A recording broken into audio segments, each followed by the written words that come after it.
1809ல லாயருக்கு ஒரு பையன் பிறக்கிறாரு. அவரு பெரிய புத்திசாலிலாம் இல்ல. ஆனா பயங்கர கியூரியாசிட்டி இந்த இயற்கை மேல. அவரு மட்டும் இல்லன்னு வச்சுக்கோங்களேன், இந்நேரம் எவல்யூஷன்னா என்ன அப்படின்னு இன்னும் பெரிய கொஸ்டின் மார்க்கோடயே சுத்தி இருந்திருக்கும். சோ நான் வேற யார பத்தியும் பேசல.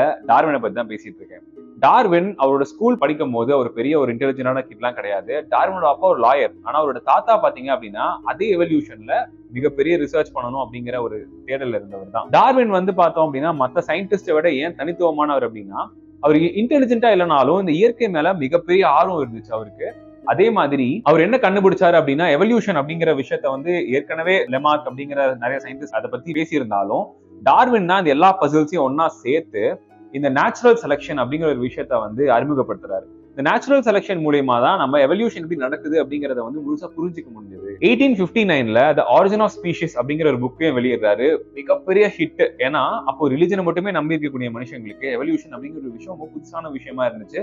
எல்லாருனாலும் ஏத்துக்கிற மாதிரி விஷயமாவும் இருந்துச்சு. அவர் என்ன சொல்றாரு அப்படின்னா இந்த இயற்கைக்கு தகுந்த மாதிரி நம்ம மாறல, இயற்கை மாறுது, அதுக்கு தகுந்த உயிரினங்கள் மட்டும்தான் பிழைச்சு அடுத்த ஜெனரேஷன் உருவாக்குது அப்படிங்கிற தியரியை வந்து முன் வச்சிருக்காரு. இதுதான் வந்து நம்ம நேச்சுரல் செலக்ஷன் அப்படின்னு சொல்றோம். சோ இதுல இருந்து நமக்கு என்ன தெரியுது, நமக்கு ரொம்ப புத்திசாலியா இருக்கணும் அப்படிங்கிற அவசியம் கிடையாது. ரொம்ப கியூரியாசிட்டியோட நம்ம இருக்கணும். எப்படி குழந்தைங்க வந்து ஒவ்வொரு விஷயத்த கையில எடுத்து பார்க்கும் போது ரொம்ப ஆர்வத்தோட பாக்குது இல்லையா, அந்த ஆர்வத்தை நம்ம தொலைக்காம இருந்தாலே போதும், நிறைய டார்வின்ஸ் உருவாக்க முடியும்.